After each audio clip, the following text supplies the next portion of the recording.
तर welcome students. Now see the next type of examples. तर काल आपण tangent normal पर्यंत आलो होतो. आता पुढच्या टाइप कडे जाऊ. तर सिक्स्थ एक्झाम्पल बघा आता. A particle moves along the curve. See that a particle moves along the curve 6y equal to x raised to 3 plus 2. काय म्हणतात ते? A particle moves along the curve 6y equal to x raised to 3 plus 2. Full stop. Find the points on the curve. काय मिळवायचे आपल्याला? Find the points on the curve. त्या curve वर असणारे points मिळवायचे. Find the points on the curve at which y coordinate. बघा. At which y coordinate is changing. आणि हे शब्द प्रयोग लक्षात आले पाहिजेत हा. changing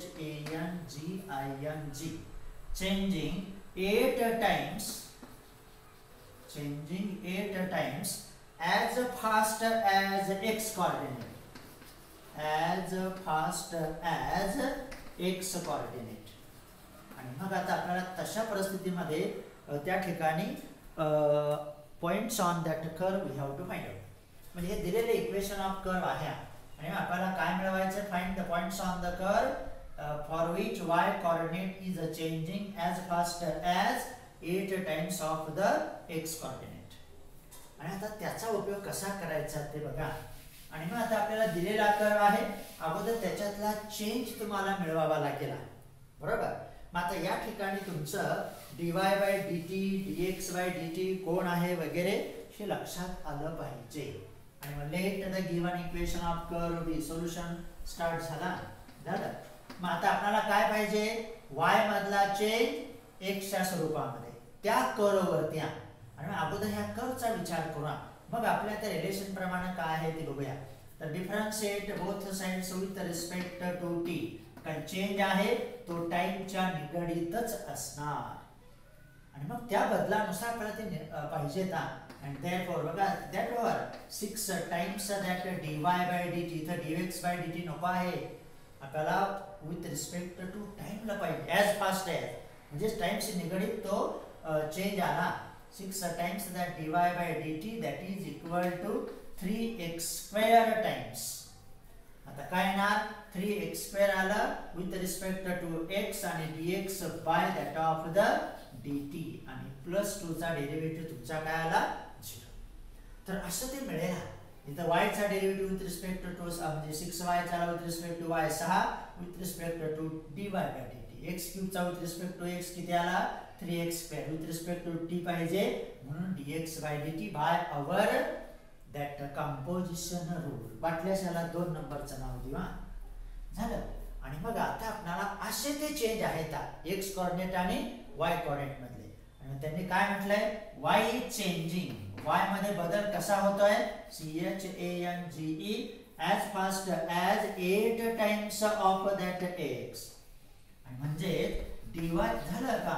dy by dt बरोबर 8 times dx by that of the dt. म्हणजे y मधला बदल हा x मधल्या बदलाच्या 8 पटीने असेल तर याच्यातले पॉइंट्स मिळवायचे. आणि हे खरं त्याच्यातलं मूळ रिलेशन. आता याच्या ह्या कंडिशन नुसार आपल्याला x निर्देशक y निर्देशक प्राप्त करता येतील. आणि मग याला वाटल्यास नाव देऊ 3 नंबर. That over. मग dy by dt ची किंमत इथं टाका. therefore from 3 equation 2 becomes. तर हे तुम्हाला स्वतःच्या ऍडजस्टमेंट नुसार बुद्धिमत्तेनुसार विचार करावा लागेल. फक्त उदाहरण सोडवता आले पाहिजेत. काय दिलंय, कोणापासून आहे वगैरे. मग 3 पासून dy by dt ची किंमत आपण 1 मध्ये टाकू. therefore 6 टाइम्स किती आले dy by dt? 8 times dx by dt. that is equal to 3x square into dx by dt. झालं का?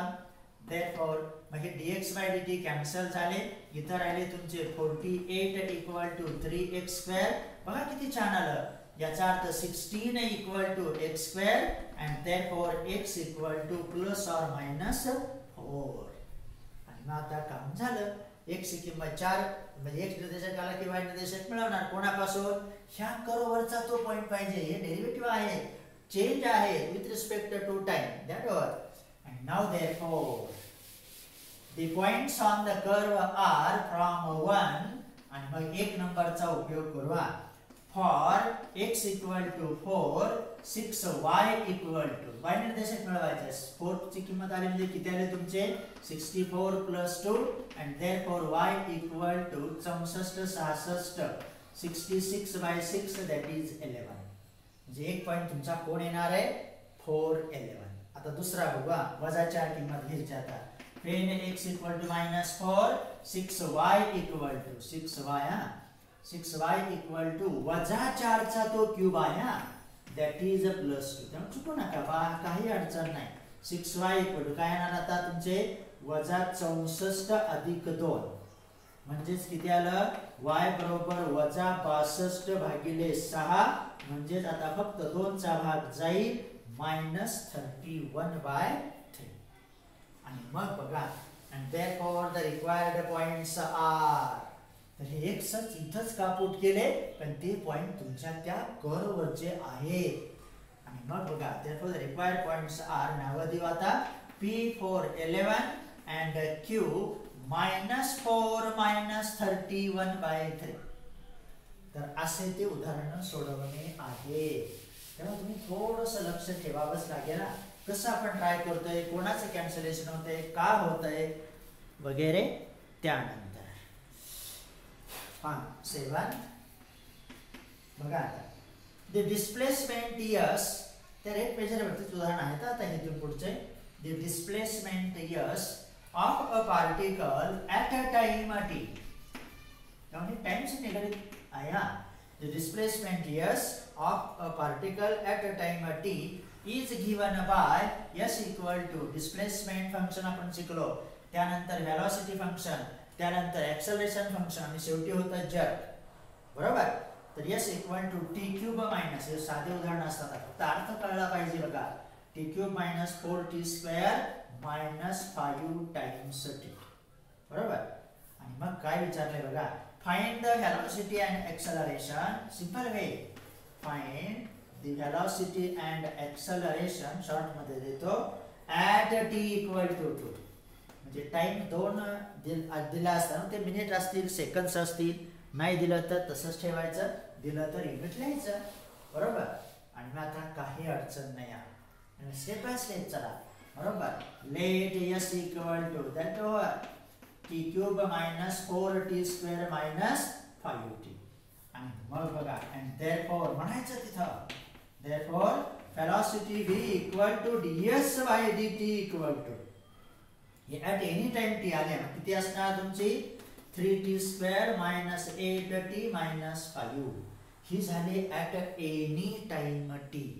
आपल्याला किती टाइम असताना मिळवायची आहे t equal to 2 ला सेकंद दिले असते सेकंद मिनिट दिले असते मिनिट आवर दिले असते आवर and therefore velocity at असं द्या t equal to 2 that is ds by dt at सगळे नोटेशन बघा किती सार्थ आहेत योग्य आहेत at t equal to 2 that is आणि आहे तसं पुट करू प्रथम -8 into 2 minus that of the 5 आणि इथे किती आले तुमचे 4 3 12 वजा 16 वजा 5 म्हणजेच आले तुमचे -9 आणि मग ती झाली तुमची velocity हा स्पीड म्हटलं की त्याचं मॅग्निट्यूड येतं हे आपण लक्षात घ्यायचं फिजिक्स मध्ये तुम्ही शिकत आहात बरोबर.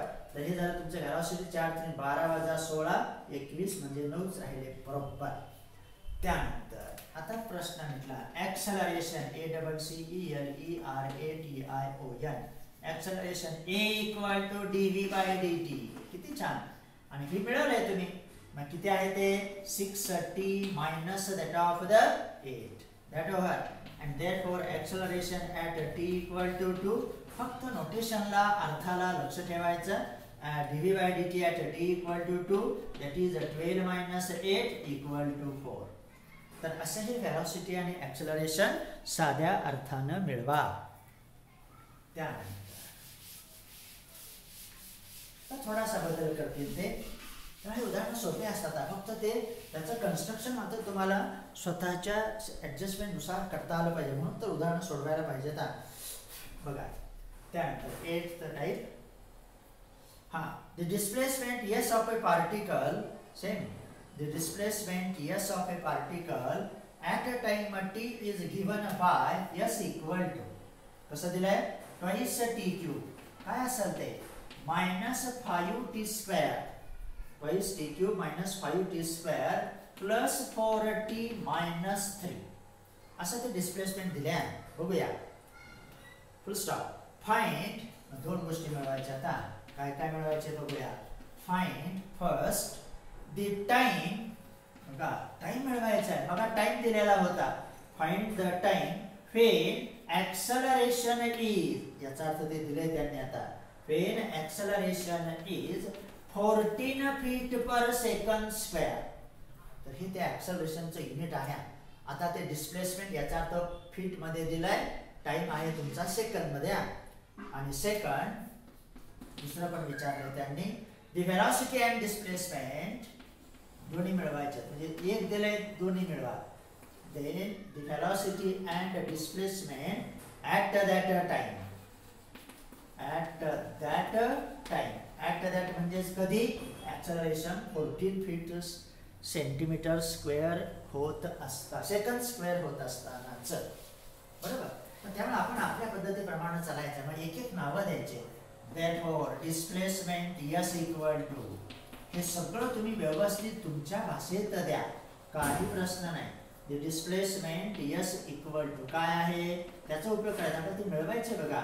5t square plus 4t minus 3 याला नाव देऊ 1 नंबर. त्यानंतर therefore velocity v equal to आपल्या सूत्राप्रमाणे अगोदर मिळवून घ्यायचं. v equal to ds by dt इथं देऊ. therefore v equal to किती येणार याचा डेरिव्हेटिव्ह.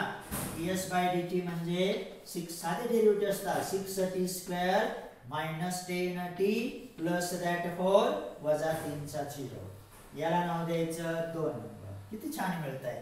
त्या इथंच मिळूया.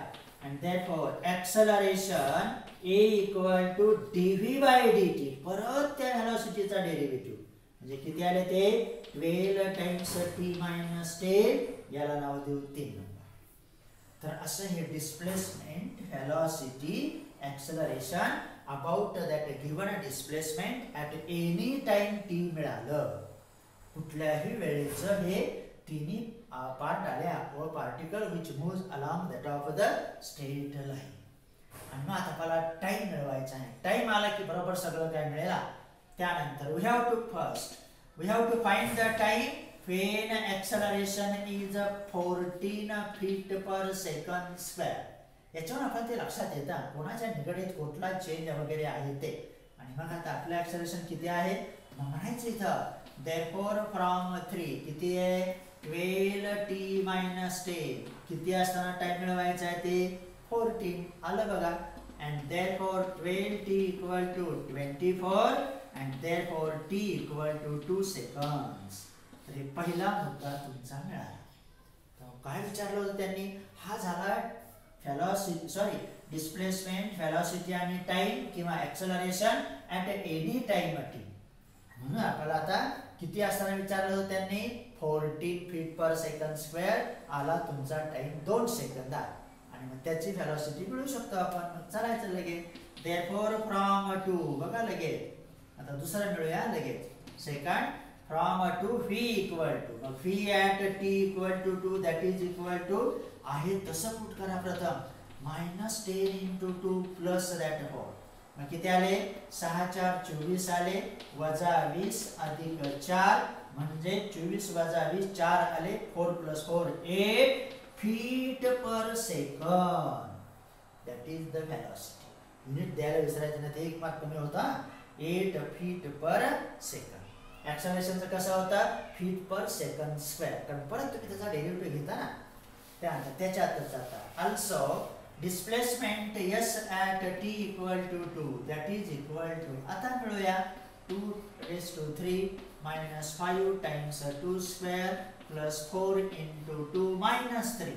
जिथं t तिथं फक्त 2 कारण टाइम किती आलता आपला 2. आणि मग करा कॅल्क्युलेशन. 2 चा घन 8 8 2 16 वजा 20 कारण 4 5 20 अधिक 8 वजा 3 म्हणजे किती झाले बरं 16 आणि 8 24 आले, 24 वजा 23 आलं 1 आणि युनिट असणार आता फीट, नॉट पर सेकंड, कारण तो काही रेट नाही. रेट आला तर असं येतात. व्हेलॉसिटीला बघा काय आलं युनिट फीट पर सेकंड, ऍक्सेलरेशनला परत तो डेरिव्हेटिव्ह होता म्हणून काय आलं युनिट फीट पर सेकंड स्क्वेअर. तर असे हे उदाहरण व्हेलॉसिटी ऍक्सेलरेशन वरचे मिळाले. त्यानंतर या उदाहरणावरती थोडंसं लक्ष ठेवावंच लागतं तर ते मिळवता येतात. त्याचा उपयोग तुम्हाला इतर विषयांमध्ये सुद्धा होऊ शकेल. हा सी दॅट बघा आता 9th एक्झाम्पल. आता जाऊ थोडंसं वेगळ्या ह्याच्यामध्ये. A spherical soap bubble, spherical, आता हे सूत्र तुमच्याकडे पाहिजे ना. A spherical soap bubble BUBBLE, पुस्तकात तुमचं उदाहरण आहे क्लिअर बघा तुम्ही. A spherical soap bubble is expanding बघा. A spherical soap bubble is expanding so that its radius is increasing. बघा काय होत आहे काय नाही हे महत्वाचं आहे. Its radius is increasing, म्हणजे रेडियस वाढते. म्हणजे कोणामधला रेट दिलाय आणि कोणामधला मिळवायचा आहे हे त्या उदाहरणावरून लक्षात आलं पाहिजे. A spherical soap bubble is expanding so that its radius is increasing at the rate of, आणि हे शब्द महत्वाचे आहेत ना, at the rate of, बघा चेंज होतं आता रेट हा शब्द आला. at the rate of 0.02 centimetre per second. याच्यावरूनच ते कळतं काय आहे ते. त्यामुळे त्या उदाहरणाचीच मदत होत्या बघा. is at the rate of 0.02 centimetre per second. आणि आता काय विचारले ते बघा. at what rate, see that, at what rate is the surface area. हे शब्द परत तुम्हाला उदाहरणाशिवाय कळत नाही तर किंवा माहिती होणार नाही. at what rate is the surface area is increasing when radius is 5 centimeter. when radius is 5 centimetre. तर असं ते त्यांनी दिलेलं आहे. आणि ह्या उदाहरणाचा अर्थ लक्षात घ्या. मग स्पेरिकल सोप बबल, स्पेरिकल म्हणजे काय स्पियर, स्पियर म्हणजे काय like of that of the cricket ball और that of the marble playing balls. आपण जे लहान मुलं खेळत असतात ना ते छोट्या छोट्या गोट्या असतात बघा त्याच्या त्या ठिकाणी त्याला आपण स्पेरिकल किंवा स्पियर म्हणतो. आणि मग त्या स्पियर बद्दलची इन्फॉर्मेशन तुमच्याकडे पाहिजे. मग स्पियर म्हणजे कोण आलं, that is the like of our अर्थ. दॅट जसं आपलं पृथ्वी असते ना आपल्या त्या जॉग्रफीच्या लॅबमध्ये त्याप्रमाणे तो स्पियर असतो. आणि मग त्या स्पियरचा आपल्याला सरफेस एरिया त्या ठिकाणी रेडियस 5 असताना किती प्रमाणात वाढतोय हे मिळवायचंय. पण त्यावेळेस कोण इन्क्रीज होत आहे त्याची radius. Spherical soap bubble expanding with its radius as increasing at the rate of 0.02 centimeter per second.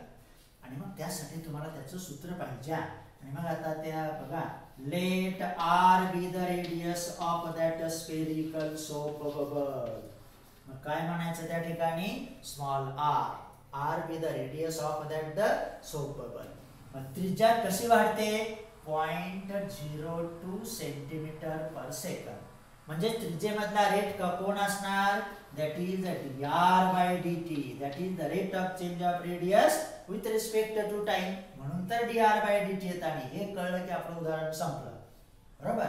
Increasing आहे ऍट द रेट आहे 0.02 सेंटीमीटर पर सेकंड दिले. याचा अर्थ रेडियस टाइमशीच निगडीत इन्क्रीज होत जाते किंवा कधी कधी डिक्रीज पण होत जाते. dr/dt इक्वल टू किती आलं 0.02 सेंटीमीटर पर सेकंड. आणि त्याला नाव द्यायचं 1 मिनिट झालं. आता हा झाला रेडियस मधला रेट आहे. आता त्यानंतर आता आपल्याला कोणामधला पाहिजे सरफेस एरिया मधला पाहिजे. याचा अर्थ त्याचं सूत्र तुमच्याकडे पाहिजे. आणि मग बघा if r be the radius of that the spherical soap bubble then its surface area is given by A equal to 4 pi r square. बरोबर. आणि त्याचं व्हॉल्यूम किंवा घनफळ याला म्हणायचं पृष्ठफळ मराठीमध्ये सरफेस एरिया. बरोबर. म्हणजे त्याचं जे राऊंड ते तयार होतं ना त्याला त्या ठिकाणी त्याचा सरफेस एरियाचं सूत्र कसं असतं 4 pi r square. आणि आपल्याला काय पाहिजे, जर त्रिज्या ही ह्या प्रमाणात वाढत असेल तर त्याचं क्षेत्रफळ पण वाढणार. जसं त्रिज्या वाढत जाईल तसं तो सरफेस एरिया वाढत जाणार. आणि मग त्यासाठी तुम्हाला मिळवायचंय we have to find the rate of change of that surface area with respect to time t. तर असं त्या प्रॉब्लेमचं ओरली तत्व झालं. तुम्ही तुमच्या भाषेत ते लिहू शकता. एखादं वाक्य पुढं मागं झालं तरी चालतंय, म्हणजे हे येणं महत्वाचं. हे दिलंय त्रिज्या r मानली तर हे दिलेलं आहे dr by dt, कारण increasing at the rate of हा शब्द होता. बरोबर. मग आता dA by dt मिळवायचे, परंतु लक्ष ठेवा आता मग एरिया ही कोणाची फंक्शन आली, त्रिज्यावरती ती अवलंबून आहे. का अवलंबून आहे, त्रिज्या बदलली एरिया बदलतो, त्रिज्या इन्क्रीज झाली एरिया इन्क्रीज होतो, त्रिज्या कमी झाली एरिया कमी होतो. म्हणून तर आपण डिपेंडंट कोण इंडिपेंडंट कोण त्याचा विचार करत होतो. झालं. आणि मग आता बघा, मग एरिया ही त्रिज्याची फंक्शन आहे. Area is a function of r आणि आपल्याला पाहिजे dA by dt. आणि r ही कोणाची फंक्शन आहे, टाइम वरती अवलंबून आहे. बघा, म्हणून आपण dA by dt मध्ये इथं आलं तुमचं कंपोजिशन. एरिया हा त्रिज्यावरती अवलंबून आहे आणि त्रिज्या ही त्या टाइम वरती अवलंबून आहे. कारण ती कशी बदलते हे तुमच्याकडे आहे. आणि मग आपल्या त्या therefore by our composition theorem आणि मग बघा therefore कसं आलं ते बघा, dA by dt equal to rate of change of surface area with respect to time t. आणि तो आपल्या कंपोजिशन कसा येणार, अगोदर एरिया ही r ची फंक्शन आहे म्हणून तिथं कोण मिळवणार आपण dA by dr. आणि परत आपल्याला विथ रिस्पेक्ट टू t पाहिजे म्हणून कंपोजिशन रूल न कशाने गुणलं, dr by dt ना. दोन्ही रेट तुमच्याकडे आहेत. फक्त हा मात्र आहे rate of change of area with respect to time. हे आहे rate of change of area with respect to radius आणि radius with respect to time. म्हणून तर मिळालं dA by dt. सगळं काही आहे तुमच्या इथं, फक्त थोडंसं कन्स्ट्रक्शन करायचं आहे. मग आता इकडे येऊ. आता काय प्रश्न नाही, या सगळं मिळालंय. मग आता याला नाव देऊ 2 नंबर. मग आता dr by dt आपल्याकडे आहे, फक्त dA by dr मिळवा. इथं देतो नाव dA by dr equal to, हे तुम्ही तयार करा तुमच्या भाषेत. साधं आहे. dA by dr किती आलं 2 pi r. a चा एरियाचा डेरिव्हेटिव्ह विथ रिस्पेक्ट टू रेडियसच पाहिजे, याचा अर्थ ते आले 8 pi r. झालं. आणि मग इथं यायचं that over and therefore in general dA by dt equal to rate of change of that surface area with respect to time t is dA by dr. किती आला 8 pi r. कंस टाकू. dr by dt किती दिला होता 0.02. आणि मग त्याला तसंच ठेवा, काही अडचण नाही.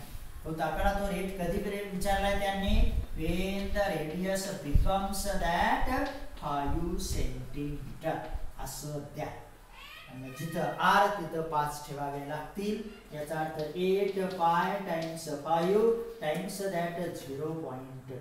That all. किती व्यवस्थित आलं बघा. आता याचं कॅल्क्युलेशन तुम्हाला यायला पाहिजे. 5 आले म्हणजे 8 5 40 आले. 40 गुणिले 0.02. आणि हे चुकू नका, नाही तर एवढं कष्ट करून आपल्याला उपयोग नाही. मग किती आले तुमचे 40 2 80 म्हणजे पाय टाइम्स 0.80. कारण इथे 2 दशांश तुम्हाला द्यावे लागतील ना. आणि म्हणून आलं तर d इथं देतो. and therefore dA by dt equal to area आहे तो 0.8 pi. एरिया आहे याचा अर्थ तो कसा असणार, सेंटीमीटर स्क्वेअर पर सेकंद. पण radius centimetre per second increase झाली, एरिया असतो स्क्वेअर मध्ये म्हणून त्याचं युनिट आलं सेंटीमीटर स्क्वेअर पर सेकंद. हे विसरू नका. आणि मग एका वाक्यात द्यायचं and therefore the surface area of that soap bubble increases at the rate of 0.8 pi centimeter square per second. Unit लिहायला विसरू नका. त्यांनी दिलं, आपणास द्यावंच लागेल. तर असे हे चांगले उदाहरण आहेत. त्यानंतर आता परत बघा काय काय देतात, कसं कसं येते. आता एक सुद्धा तुमच्याकडे आलं, सरफेस एरिया ऑफ स्फिअर. आता त्याचं व्हॉल्यूमचं पण मिळून जाईल. हे लक्षात ठेवायचे आहे तुमच्याकडे तो लॉग टेबल असेल, त्याच्यात हे सगळं इन्फॉर्मेशन आहे. फक्त तो परीक्षेला मात्र अलाउड नसतो. माहितीसाठी त्याचा उपयोग करा. See that. तर इथं हा स्फिअरच होता. बघा आता 10th एक्झाम्पल.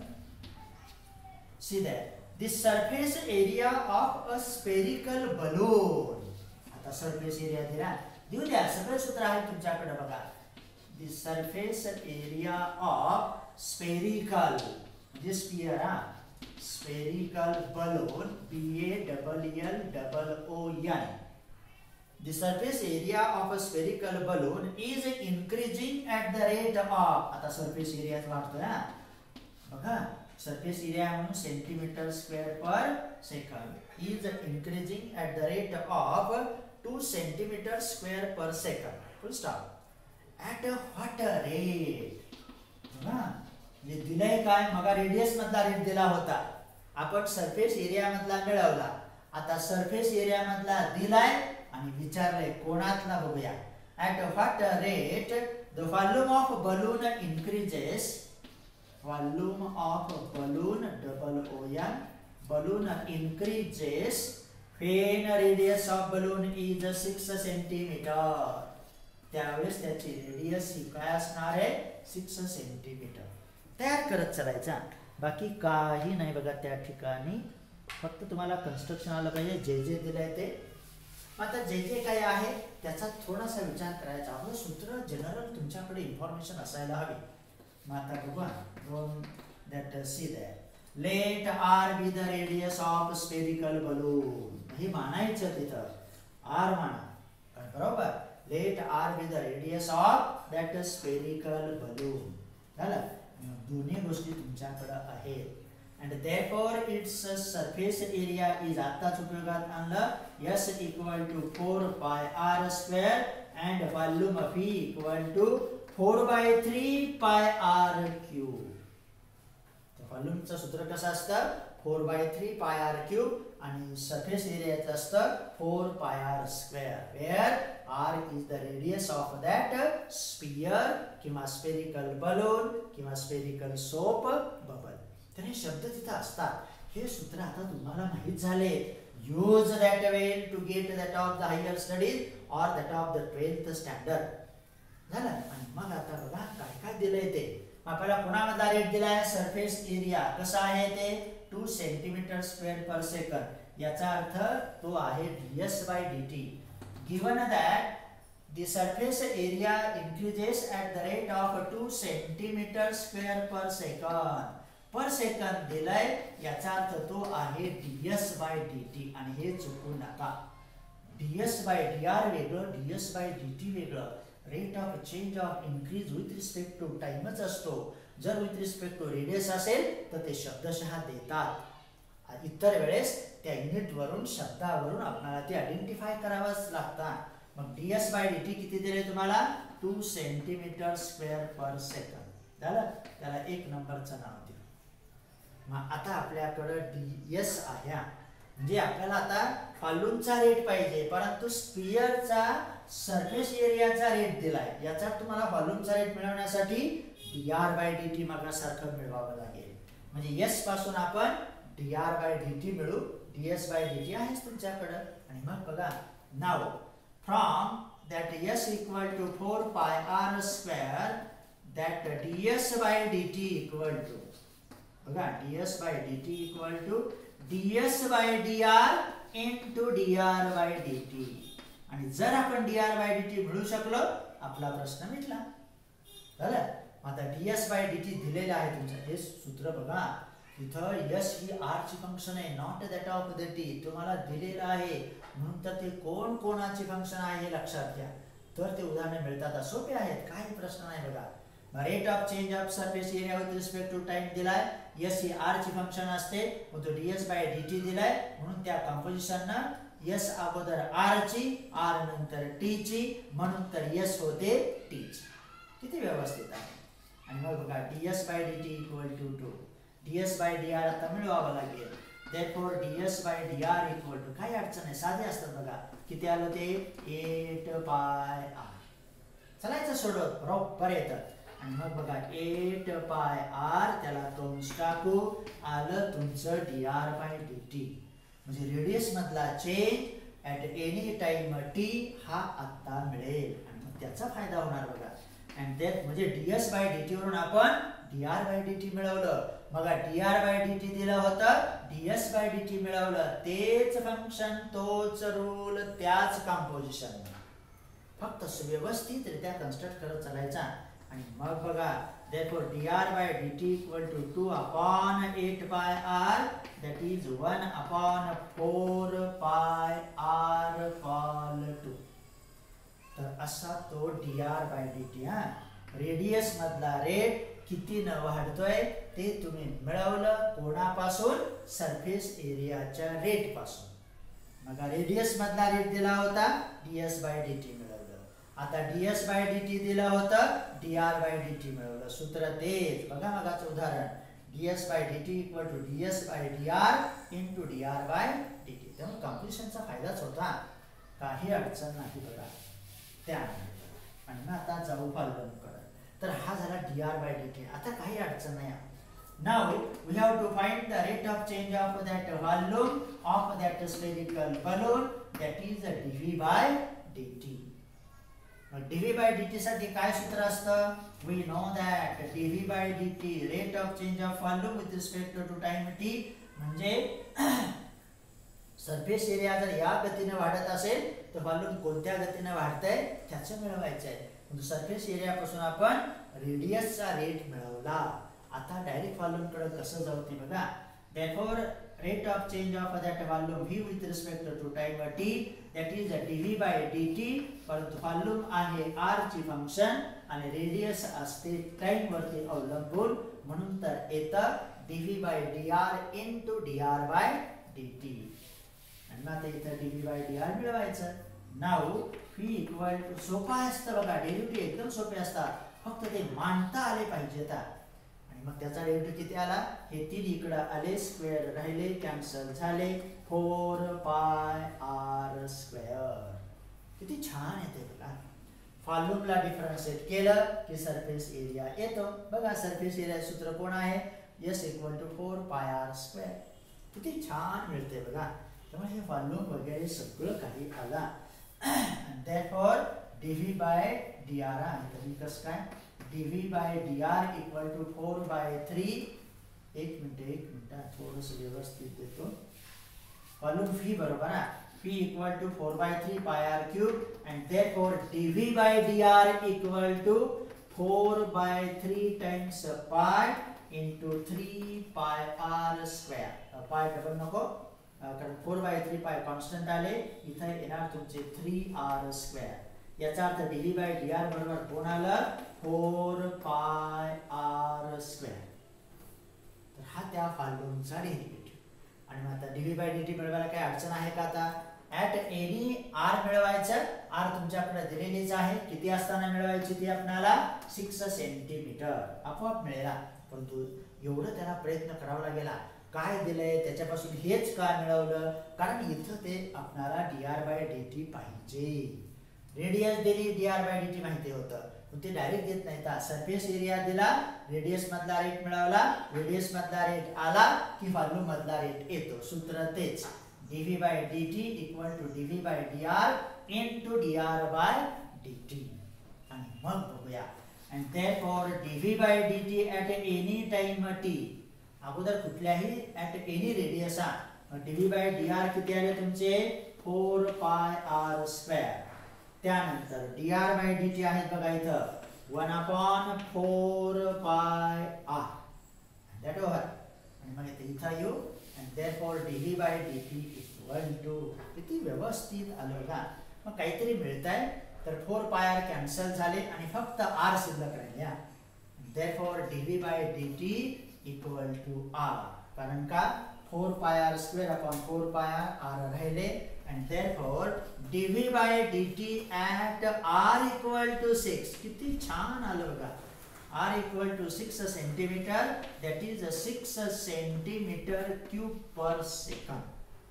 कारण व्हॉल्यूम आहे, एरिया असला की स्क्वेअर किंवा व्हॉल्यूम असलं की क्यूब, कारण ते 3 डायमेन्शन येतं, लेंथ ब्रेथ हाईट वगैरे काय असेल ते. तर अशा रीतीनं तुम्हाला हा rate of change of volume मिळाला. गेला होता कोणामधला? सरफेस एरियामधला.